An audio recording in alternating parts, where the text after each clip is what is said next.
bom dia mais uma vez. Vamos hoje falar sobre o FMEA, análise de modos de falhas, seus efeitos e criticidade. Vamos ver quais são as alterações relativamente ao novo referencial. Referencial este que foi culminar de 3 anos de negociações entre a EAGE e a VDA, que deram origem a este manual que substitui o corte de edição do FMEA, do EAG e o volume número 4 do VDA. Como nós sabemos, os objetivos do FMEA, para o qual o FMEA se destina, a avaliar os potenciais riscos técnicos, avaliar as potenciais falhas de um produto ou de um processo, sendo o design FMEA ou um processo FMEA, analisar as causas e efeitos dessas falhas, documentar ações de prevenção e de detenção e recomendar ações para reduzir o risco. Existem, como todos nós sabemos, diferentes tipos de risco, incluindo riscos técnicos, riscos financeiros relacionados com o tempo e riscos estratégicos. O objetivo do FMEA é analisar somente os riscos técnicos, para reduzir as falhas e melhorar a segurança dos produtos e processos. Ou seja, se eu tiver aqueles 4 tipos de análise de riscos que eu faço num nível mais superior, onde não tenho os riscos técnicos, financeiros relacionados com o tempo e relacionados com a estratégia, o nosso objetivo, que está dentro do âmbito do FMEA, é só a análise dos riscos técnicos. Essa informação, com todas as outras, vai dar origem a uma tomada de decisão do produto ou do processo, mas o objetivo do FMEA é só estar a analisar características e riscos técnicos. Temos que ver o FMEA também inserido dentro de uma estratégia de desenvolvimento de produtos da empresa, ou desenvolvimento de qualidade dos produtos da empresa. Como podemos ver aqui, na fase que estivemos a falar do APQP, o FMEA é uma das ferramentas que é utilizada em todas estas 5 fases. Consoante o estado de evolução dele, tanto é realizar determinadas ações. Temos uma ação muito importante no planeamento e definição do programa, que é determinar o fluxo de informação do DFMEA para o PFMEA, ou seja, como é que a informação vai do design FMEA, passa para o PFMEA, para depois podermos usar essa informação no PFMEA e ir ao encontro das expectativas do cliente e das funcionalidades do produto. Da mesma maneira, estivemos a falar das fases do Maturity Level, que são aquelas preconizadas pela VDA. Os mesmos passos do FMEA são realizados nas várias fases dos MLs. Como podem ver ali no ML1, temos também o fluxo de informação do DFMEA para o PFMEA. Muito importante aqui, ambos os FMEAs são realizados na mesma fase. Tanto aqui como no APQP, eu tenho que iniciar o design de FMEA na fase ML2, também inicio o PFMEA na fase ML2, só que vou concluí-las mais cedo. Também, portanto, eu não vou estar à espera da conclusão do design de FMEA para proceder ao início da elaboração do processo FMEA. Então, que novidades são estas agora? Nós temos agora 7 passos que são preconizados pela nova metodologia. O primeiro passo é o passo de planeamento, onde deveremos estar a determinar qual é que é a intenção do FMEA, qual é a sua calendarização, quando é que ele tem que estar terminado, qual é a composição da equipa, as tarefas que eu vou alocar e quais são as ferramentas que eu vou utilizar para desenvolver o meu FMEA. É a análise dos 5 T's: Intent, Timing, Team, Tasks e Tools. Portanto, isto é algo que tem que ser feito numa fase preliminar, na fase de planeamento e preparação do FMEA. Depois temos o segundo passo, onde temos a análise da estrutura. E é aqui onde vou estar, isto é o passo mais importante, que é o passo onde eu vou estar a expor qual é a estrutura do meu FMEA. Se eu estiver a falar de um FMEA de produto, ou de um FMEA generalizado, eu tenho aqui o elemento de foco, que é o elemento onde eu vou estar a focar para realizar a sua análise de falhas e a análise das suas funções. Se eu estiver a falar de um sistema de design de FMEA, eu tenho ali um sistema de comutação, neste caso é o meu elemento de foco. Eu vou verificar qual é o próximo nível, ou o próximo sistema de nível superior, o produto no qual o meu elemento está integrado. Portanto, o meu sistema de comutação, juntamente com os outros todos os elementos, vai estar integrado e vai fazer parte do motor elevador de vidros. Isto é o meu próximo sistema superior. E do próximo nível inferior são os componentes que fazem parte do meu elemento de foco. Ou seja, neste caso, o corpo básico da placa de escovas, as escovas de carbono e a unidade de controle eletrónico, os 3 componentes em conjunto fazem parte e constituem o sistema de comutação. Eu tenho uma estrutura do meu produto realizada desta maneira. Se eu estiver a falar do processo FMEA, em que eu tenho um processo como está aqui este, quais são o meu elemento de foco. Os meus elementos de foco são as várias etapas do processo. Neste caso, tenho um processo de lubrificação, um processo de gravação, um processo de montagem, etc. São todos os processos que eu utilizo para adicionar valor ao meu produto. Todos eles fazem parte de uma linha do motor elétrico, portanto, fazem todos parte de uma linha que o nível superior é a linha de cada uma de qual estes vários passos fazem parte. Como é que são os componentes? Os componentes, como é que eu os vejo? Os componentes são feitos através da metodologia dos 4Ms, ou seja, para eu realizar um processo de lubrificação, eu preciso de um operador, preciso de um dispositivo de lubrificação, preciso de uma massa lubrificante, e isto é o princípio do Ishikawa. Nós temos o operador, que é a mão de obra, o dispositivo de lubrificação, que é a máquina, a massa lubrificante, que é a matéria-prima, e podemos ter também, e a nova norma fala disso, podemos ter também o meio ambiente, que são os 4Ms que eles preconizam que nós coloquemos ali como componentes do meu processo produtivo, mas também podemos utilizar método de medição consoante a aplicabilidade e consoante o processo que tenhamos a verificar. Portanto, aqui é a primeira distinção. Eu pego do meu processo e vou dividi-lo através dos 4Ms, máquina, mão de obra, meio ambiente e matéria-prima. Não se esqueçam que aqui, na maior parte dos casos, o meio ambiente, a matéria-prima é a matéria-prima do processo, não é o produto que entra e que vai ser transformado, mas são todos os componentes ou são todos os elementos que eu tenho que comprar ou que eu utilizo para facilitar a minha montagem. Portanto, aqui, como vemos nesse caso, a massa lubrificante é algo que eu utilizo para garantir que o processo de lubrificação fica bem realizado. De seguida temos a análise da função.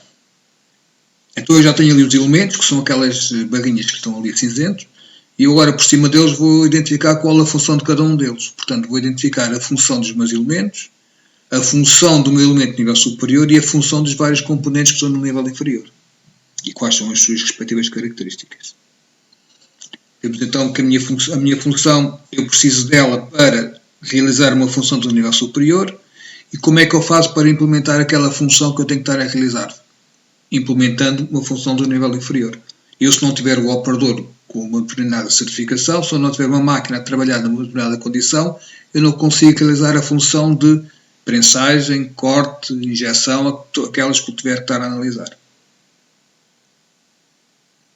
Portanto, tenho nesta primeira fase que isto é inserido dentro de uma primeira fase que é a análise do sistema, em que eu depois vou passar para a segunda fase, que é a análise da função. Então, o que é que eu faço agora? Se eu tenho a minha função, eu agora vou determinar quais são as falhas associadas à minha função. Portanto, se a função é cortar chapa, uma das possíveis falhas é corte incorreto. É perceber como é que determinada função poderá falhar. E o efeito dessa falha eu vejo no nível superior e a causa dessa falha eu vejo no nível inferior. A causa do corte não ser correto pode ser da máquina, do homem, da matéria-prima ou da mão de obra. São as funções que eu defini anteriormente através dos meus elementos que eram os seus componentes no nível inferior. Temos então que a falha tem os seus efeitos no nível superior e as causas destas falhas são causadas no nível inferior.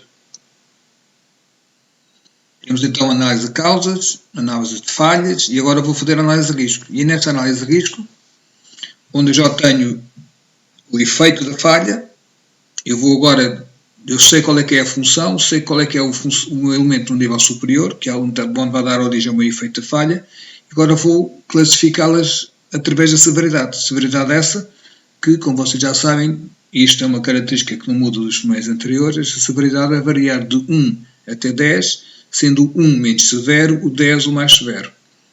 Da mesma maneira, já tenho as causas das falhas verificadas e escritas, vou determinar como é que eu previno essas causas. Portanto, a prevenção das causas vai dar origem a um valor que tem a ver com a ocorrência, que é aquele O que está ali na coluna do meio.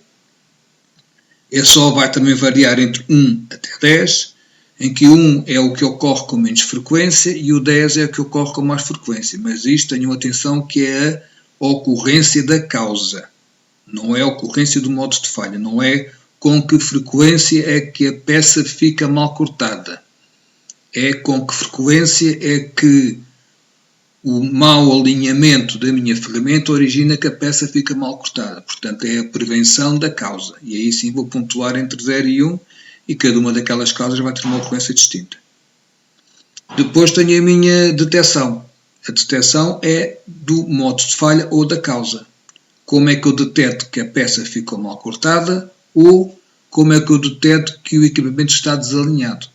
E esta detecção, mais uma vez, vai estar também ali uma pontuação entre 1 a 10, em que o 1 detecta 100%, ou é muito fiável na sua detecção, e o 10 a sua detecção é pouco fiável ou não existe um método para detectar.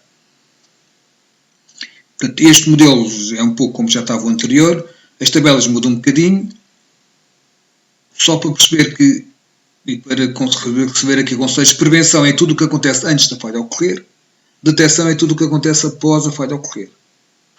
Se eu tiver um design de FMEA, para eu prevenir, o que é que eu faço? Faço cálculos, faço simulações, faço o planeamento de novas experiências, com novos materiais ou novas especificações, ou tudo aquilo que eu tiver a desenvolver. Produzo uma ou várias amostras iniciais e faço o teste com essas amostras. Tudo o que eu faço após a construção de uma amostra ou após o output de uma amostra, tudo o que eu faço a seguir é detectar. Essa detecção vai-me confirmar ou não que a prevenção foi eficaz. Portanto, após eu produzir uma amostra, todas as ações que eu tenho que estar a fazer são ações de detecção. Tudo o que eu faço antes são ações de prevenção. Do mesmo modo, se eu estiver a falar de um processo FMEA, para garantir a qualidade do processo, eu tenho que trabalhar nas instruções dos operadores, na capacidade das máquinas e na monitorização do processo. Depois de realizar todas essas características e depois de realizar e especificar tudo o que está aí, na parte da qualidade do processo, eu vou produzir uma característica do produto, uma espessura, um diâmetro, uma rugosidade, tudo aquilo que eu tiver que estar a garantir como especificação para o cliente e para o produto. Tudo o que eu faço após essa característica do produto ter sido desenvolvida é detecção. Tudo o que sejam inspeções visuais, eu estou a detectar algo no produto. Portanto, a detecção é após que produzir uma característica do produto, a prevenção é antes dessa característica ser produzida, ou seja, é olhar para o processo. Temos depois aqui, isto é uma imagem da tabela do FMEA, onde temos o efeito da falha, onde é dada a severidade, o modo da falha, que é o que eu vejo na peça, a causa da falha, que é o que origina aquele modo de falha, e depois vou pontuar sobre a prevenção, sobre a detecção e no final tenho o AP, que é a ação prioritária. Isto sim é diferente em relação às normas anteriores. Não há o RPN que era o produto entre o S, o O e o D. Neste momento existe o AP. Só mostrar aqui muito sucintamente as tabelas que existem, é uma amostra das tabelas que existem para análise. Aqui é o modelo da ocorrência. Aqui é para análise da severidade, onde é uma das novidades também, eu quando estou a fazer o processo FMEA, vou analisar o impacto nas minhas instalações, que era aquilo que eu já fazia, mas também agora vou analisar o impacto nas instalações do destino, ou seja, o meu produto, quando chega ao meu cliente, ele vai pegar nele e vai montá-lo, vai apertá-lo, vai fazer qualquer coisa com ele. Quais são os impactos no meu cliente quando o meu produto não chega lá em condições? Portanto, essa análise vai ter que começar a ser feita agora quando eu estiver a analisar o impacto e o efeito dos meus modos de falha. E no final temos o AP, que é o quê? Que é uma tabela deste tipo, onde nós temos a severidade de 1 até 9, 1 até 10, perdão, temos a ocorrência e temos a capacidade de detecção. E depois, consoante cada uma daquelas combinações, vai dar origem a uma letra, um H, um M ou um L. Se verificarmos, por exemplo, se eu tiver uma severidade com o valor de 10, se tiver uma ocorrência com o valor de 4, e se tiver uma detecção com o valor de 4, eu vou ver na coluna do S onde é que está o 10, na coluna do O onde é que está o 4, e na coluna do D onde é que está o 4, e vai dar origem a um H. Esse H quer dizer que a ação de prioridade é elevada. E é assim como eu vou estar a classificar todas as minhas ações. O que é que fala a norma? Se a ação for elevada ou se for alta, a equipa necessita de definir ações adequadas para melhorar a classificação da ocorrência e ou detecção, ou então justificar e documentar que as ações pelas quais as ações atuais que existem são suficientes. Se for um M ou médio, deve definir ações adequadas para melhorar a classificação da ocorrência e ou detecção, ou então também justificar e documentar que as ações pelas quais as ações atuais são suficientes a critério da empresa. E por último, se for baixo ou se for um L, pode definir novas ações a fim de melhorar a eficácia das medições atuais de prevenção e ação. Portanto, neste momento vai haver 3 categorias, o H, o M ou o L, e que define a prioridade das minhas ações. Todos os Hs devem ser prioritários nas minhas ações de melhoria ou da diminuição da ocorrência e de melhorar a capacidade de detecção. É quase como se fosse um diagrama de Pareto em que as mais críticas são os Hs. Portanto, eu devo tratar dessas primeiro antes de começar a tratar das outras. A diferença que existe em termos de análise das tabelas é que neste momento o reflexo das tabelas é o seguinte: como o FUMEIA é uma ferramenta de prevenção, eles na nova tabela deram menos peso à detecção. Portanto, neste momento a ocorrência tem mais peso que a detecção, tem muito mais peso que a detecção. Porquê? Para evitar que eu esteja constantemente ou esteja mais frequentemente a realizar ações de detecção. Quando eu estou a detectar, o problema já está produzido. Eu, quando detecto, não melhoro os meus processos nem melhoro os meus produtos. Melhoro a capacidade de detectar se fiz bem ou se fiz mal. Mas na prática não estou a melhorar o meu processo. O foco tem que ser na melhoria do processo. Portanto, vamos dar mais peso à ocorrência e menos na detecção. A severidade, como sempre, era aquela que tinha mais importância no cômputo geral da minha análise. Portanto, aqui há uma mudança de paradigma. Eu tenho que me focar mais no processo e não de melhorar na capacidade de detecção. E isso, as tabelas refletem todo esse esquema em termos de prioridades. Chegamos então ao 6º passo, onde eu vou fazer a identificação das ações a melhorar, implementar as ações, portanto, planeio as suas ações, implemento-as, check, vou confirmar o resultado das mesmas e vou agir consoante haja ou não diferenças entre aquilo que eu planeei e os resultados que eu obtive no final da minha validação. O modelo, a tabela é como esta que está aqui, onde eu tenho no passo 5 chega um valor de M, podem ver ali na 5ª coluna. Depois há uma coluna que fala em características especiais, para eu poder fazer uma ligação ao meu plano de controle, como já existia anteriormente. No passo 6 eu vou dizer quais são as ações de prevenção e detecção que eu vou estar a realizar, quem é que é o responsável, qual é a data de conclusão, o objetivo, qual é o estado dessa tarefa, se existe algum indicador para eu poder monitorizar a evolução desse tipo de característica e qual foi a data efetiva da conclusão. E depois tenho a severidade, a ocorrência e a detecção já reavaliadas, consoante a validação que eu fiz do meu processo de alterações. Tenho outra vez ali a coluna das características especiais e tenho a minha nova ação prioritária, que neste momento, de acordo com este modelo aqui, tinha passado de um M para um L, ou seja, tinha passado de médio para low. No fim, tenho o 7º passo, que é a documentação dos resultados, ou seja, é uma etapa onde eu vou resumir todas as ações que realizei entre o passo 1 e o passo 6. E este é um documento onde eu não vou ter que colocar lá o âmbito da análise, qual foi a definição da função que eu tive que estar a analisar, quais foram as falhas que eu identifiquei do meu processo ou do meu produto, como é que foi feita a avaliação, com que critérios e qual foi o plano de ação. Esta documentação é algo que deverá estar feito para disponibilização para o cliente, como para disponibilização interna, quase como se fosse um sumário executivo das ações que foram realizadas durante o meu processo de FUMEIA. Não é para estar a divulgar nenhuma informação confidencial, mas é para descrever mais um pouco quais são as minhas ações e quando é que eu as realizei e qual é o impacto das mesmas no interesse do cliente ou no interesse da estratégia da empresa.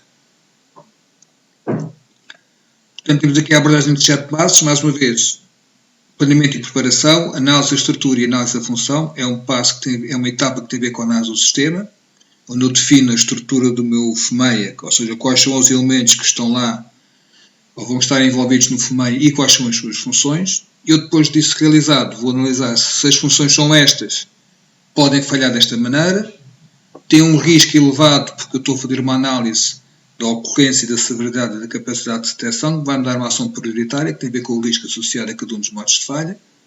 E a seguir as etapas de otimização e de melhoria do processo, ou seja, as etapas que atuam principalmente na ocorrência e na detecção, porque normalmente nós na severidade temos pouca influência nela. E no final, tenho o 7º passo onde vou documentar todos os resultados e comunicar os riscos às partes interessadas. Muito obrigado pela vossa atenção e espero que este modo tenha sido útil. Mais à frente faremos outros relacionados com este tema com exemplos mais concretos. Obrigado e boa tarde.